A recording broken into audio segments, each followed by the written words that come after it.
Bismillahirrahmanirrahim. Assalamualaikum warahmatullahi wabarakatuh. Perkenalkan, nama saya Rul Gusdianti. Jadi tujuan saya membuat video ini adalah untuk mempresentasikan mata kuliah usul fikih dengan judul Kaidah-Kaidah Hukum.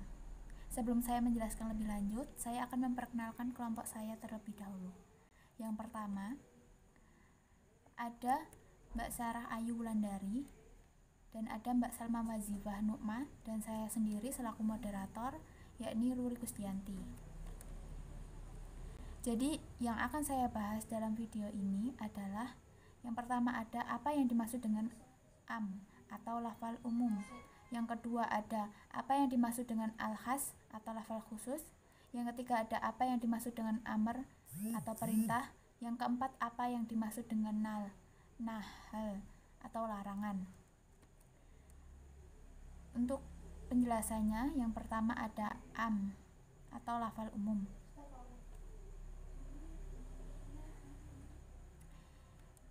Yakni dari definisi am, dalam mendefinisikan lafaz am, terdapat perbedaan di kalangan ahli usul.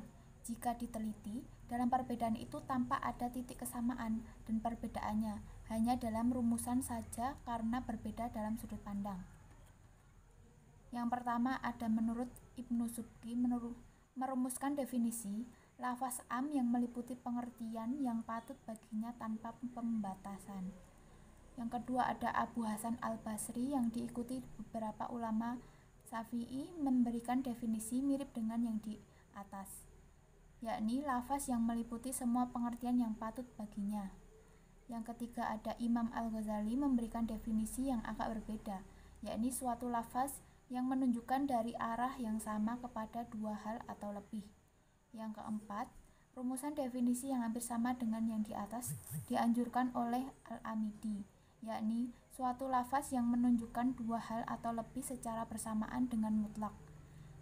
Yang kelima, ada Abu Ya'la dari kalangan ulama Hanbali memberikan rumusan sederhana, yakni suatu lafaz yang mengumumkan dua hal atau lebih. Yang keenam, dari Al-Sarkisi dari kalangan ulama Hanafi merumuskan definisi suatu lafal yang mengoordinasikan sekelompok nama dalam bentuk lafaz atau makna. Yang ketujuh, ada Ibnu Hazim dari golongan ulama Zahiri memberikan definisi suatu lafaz yang berlaku untuk makna yang banyak dalam bentuk perlakuan yang sama pada maknanya. Yang kedelapan, ada Ridho Mudhafar dari kalangan Syiah memberikan rumusan lafaz yang mengandung pemahaman bagi semua apa yang patut bagi penggunanya dalam penetapannya dalam penetapan hukum atau lafaz itu. Selanjutnya, ada ruang lingkup am. Jadi, ruang lingkup am itu setiap lafaz atau kata mengandung dua lingkup pembahasan, yakni yang pertama, lafaz itu sendiri yang tersusun dari huruf-huruf, dan yang kedua, makna arti yang terkandung dalam lafaz itu. Para ulama usul membahas persoalan tentang lafaz am, khusus, mutlak, dan muqayyad dalam konteks apakah berada dalam lafaz atau lingkup makna.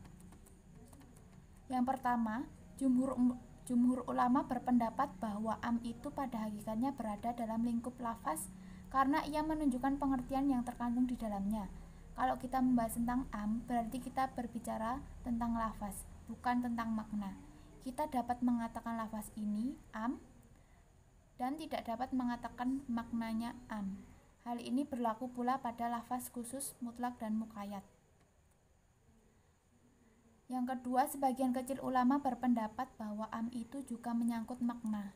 Yang ketiga, jumhur ulama berpendapat bahwa lafaz am dapat juga digunakan untuk makna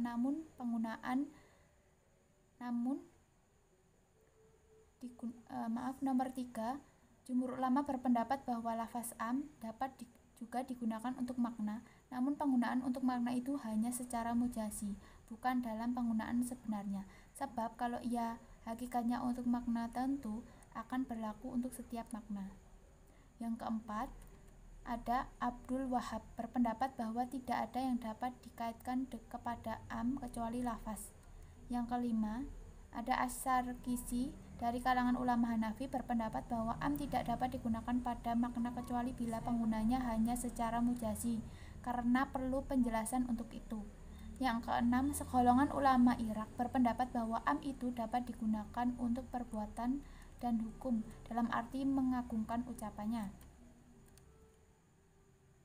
Yang selanjutnya ada sigot hukum. Jadi sigot am ialah lafaz atau ucapan yang digunakan untuk umum. Para ulama berbeda pendapat dalam hal apakah lafaz tertentu yang digunakan untuk menunjukkan bahwa lafaz itu adalah am. Abu Hasan al-Asy'ari dan pengikutnya berpendapat bahwa tidak ada sigot tertentu untuk menunjukkan am, bahwa lafaz yang patut untuk dijadikan am atau khusus baru dapat dilafazkan untuk maksud am atau untuk maksud khusus bila ada yang memberi petunjuk untuk salah satu di antaranya. Sebelum adanya petunjuk, kita harus tawakuf yang menangguhkan dahulu keumuman dan kekhususan sampai menemui dalil. Pendapat ini disetujui oleh Abu Bakar al-Baqillani dan oleh ulama kalam Murji'ah. Jumhur ulama fikih Hanafi, Maliki, Syafi'i, Hanbali dan Zahiri berpendapat bahwa untuk menunjukkan am itu memang ada lafaz tertentu yang mengikutinya tanpa ada petunjuk dari luar yang menunjukkan keumumannya. Untuk selanjutnya ada lafaz-lafaz yang berarti umum. Di samping lafaz-lafaz atau sigot-sigot yang menunjukkan am, sebagaimana yang disebutkan di atas, terdapat pula sejumlah lafaz yang dapat berarti am. Namun karena lafaz tersebut bukan sigot yang biasa digunakan untuk am, maka dalam menetapkan keumumannya terdapat perbedaan pendapat di kalangan ulama usul. Lafaz-lafaz yang dapat mengandung pengertian am tersebut sebagai berikut. Yang pertama ada lafaz jamak dalam bentuk nakirah. Lafaz jamak atau ganda ada yang berbentuk ma'rifat tertentu atau definit yang ditandai oleh alif lam dan atau idhofah. Yang lafaz ini sudah jelas termasuk dalam kelompok lafaz am sebagaimana disebutkan di atas. Di samping itu ada pula jamak dalam bentuk nakirah tak tertentu atau indefinite yang ditandai oleh tanwin atau harokat baris 2. Yang kedua ada jawaban atas suatu pertanyaan. Dalam Al-Quran banyak teks hukum muncul sebagai jawaban yang dikemukakan oleh umat yang ditunjuk kepada Nabi. Demikian pula hukum dalam hadis Nabi muncul sebagai jawaban dari masalah yang timbul. Jawaban yang diberikan Nabi itu diantaranya ada yang terkait langsung dan tidak langsung dari pertanyaan yang disampaikan atau dijawab dengan ya dan tidak. Di antaranya jawaban itu ada yang terpisah dari pertanyaan dengan arti menggunakan kalimat tersendiri yang terpisah dari kalimat pertanyaan. Yang ketiga ada al-muqtada. Al-muqtada ialah lafaz yang tersembunyi yang harus dimunculkan dalam pikiran untuk kebenaran suatu ucapan. Yang keempat ada amal atau perbuatan Nabi yang dinukilkan. Setiap amal atau perbuatan dapat dibagi-bagi kepada beberapa bagian atau diarahkan ke beberapa arah. Dalam hadis ini sering dijumpai penukilan dari Nabi untuk memperkuat suatu perbuatan seperti Nabi berdoa, Nabi sholat, Nabi puasa, dan lainnya. Tidak ada perbedaan pendapat di kalangan ulama usul bahwa perbuatan yang dinukilkan itu tertuju kepada perbuatan tertentu dan tidak dapat dimaksudkan kepada perbuatan lain kecuali ada dalil lain yang menunjukkan bahwa perbuatan itu berlaku secara am. Yang kelima ada hikayatul hal. Secara sederhana, hikayatul hal dapat diartikan pemberian perawi hadis tentang keadaan yang terjadi pada Nabi.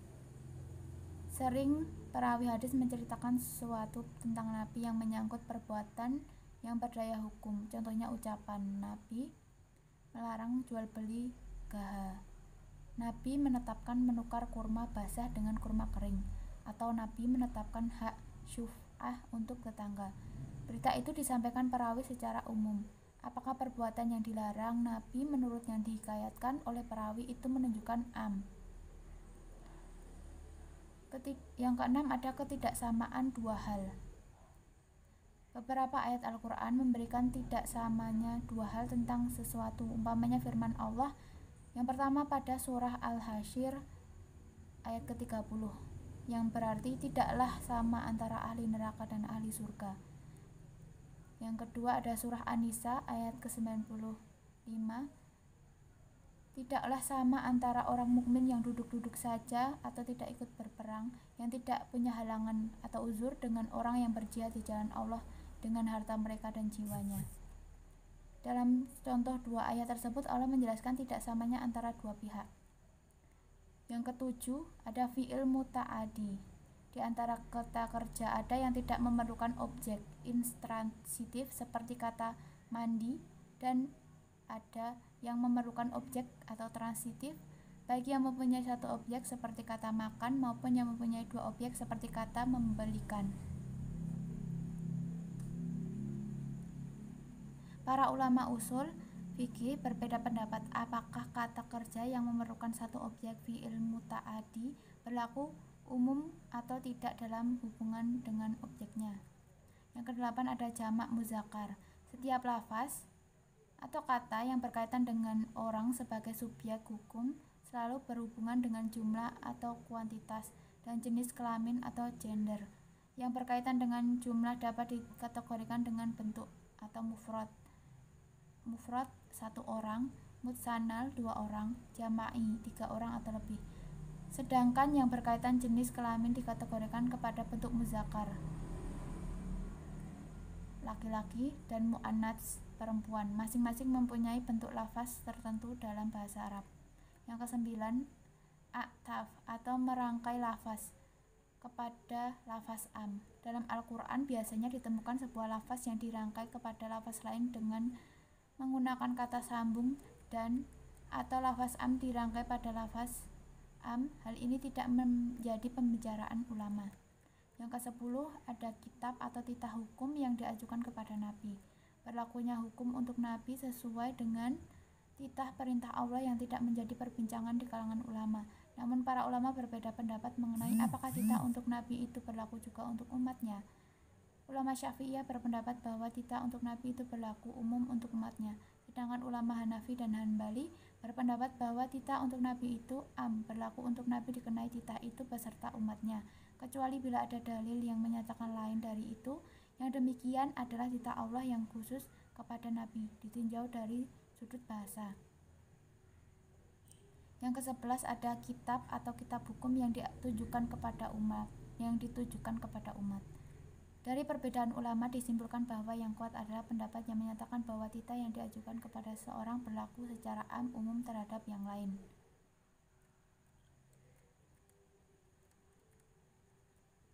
Lalu ada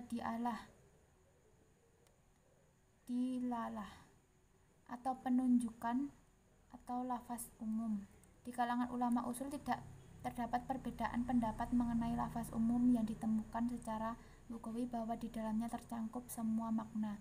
Juga tidak terdapat di antara mereka bila datang suatu nas syarah dalam bentuk lafaz umum, maka hal ini menunjukkan berlakunya hukum dalam lafaz nas. Hukum itu terdapat semua satuan pengertian, afrod atau makna yang terdapat di dalamnya sebelum ada dalil yang lain yang membatasi, mentaksis sebagian dan afrodnya. F. Ada pengalaman hukum umum. Yang pertama, pendapat jumhur ulama yang mengatakan tidak dapat berlangsung mengamalkan lafaz am, tetapi harus mencari dalil yang mentaksiskannya. Namun dalam golongan ini terdapat pula perbedaan tentang batas-batas pencarian dalil taksisnya sebelum beramal dengan lafaz am itu. Kebanyakan ulama berpendapat bahwa cukup sampai batas dugaan kuat yang tidak adanya dalil taksis. Sedangkan menurut golongan lainnya harus sampai batas meyakinkan bahwa memang tidak ada dalil yang mentaksiskannya.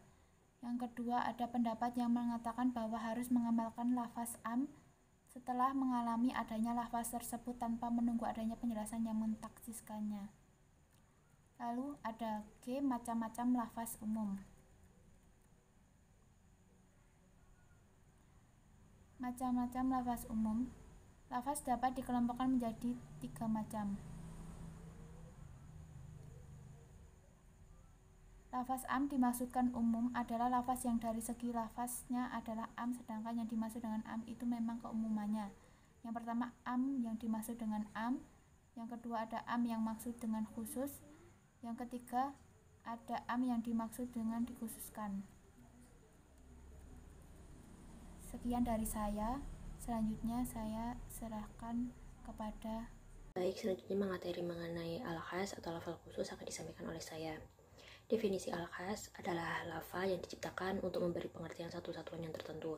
Lafal khas bisa menunjukkan pengertian tunggal semata-mata, seperti menunjukkan kepada pengertian beda konkret, misalnya Muhammad nama orang, insan atau manusia, rajulun orang laki-laki, hayawan atau hewan, dan sebagainya.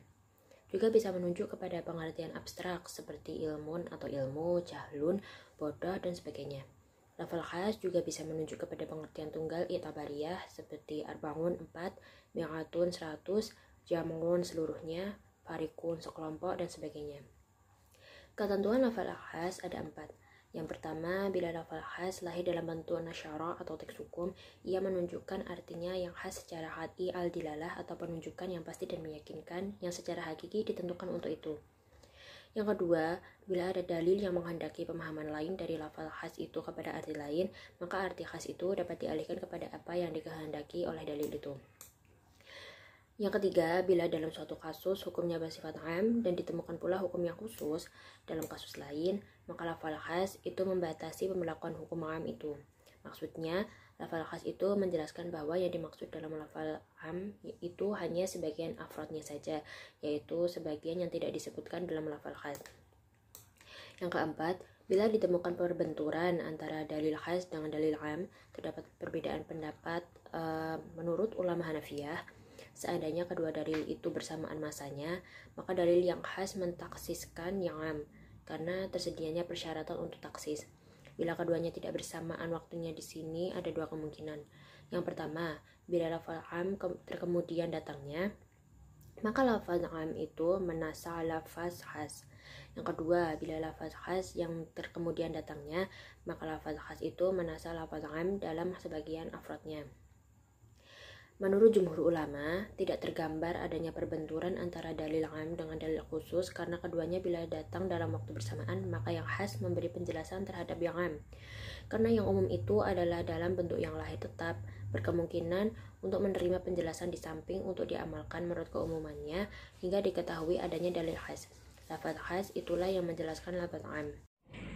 Di sini saya akan menjelaskan dua materi usul fikih, yaitu kaidah-kaidah Islam 1. Yang pertama ada amar, perintah, dan kedua ada nahi, larangan. Definisi dari amar yaitu menurut bahasa artinya adalah perintah. Dapat dipahami bahwa amar adalah perkataan yang mengandung tuntutan pekerjaan dari orang yang memiliki otoritas lebih tinggi.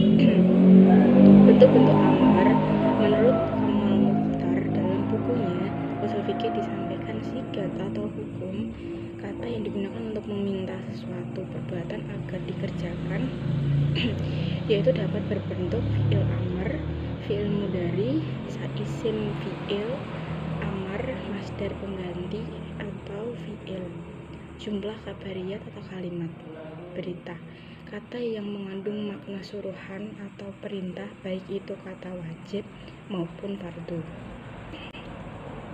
Ketentuan hukum yang ditunjukkan oleh amar maknanya adalah cepat ditangkap dari lafaz amar, ialah ijab seperti atau mengerjakan pekerjaan yang diperintahkan daripada tidak mengerjakan.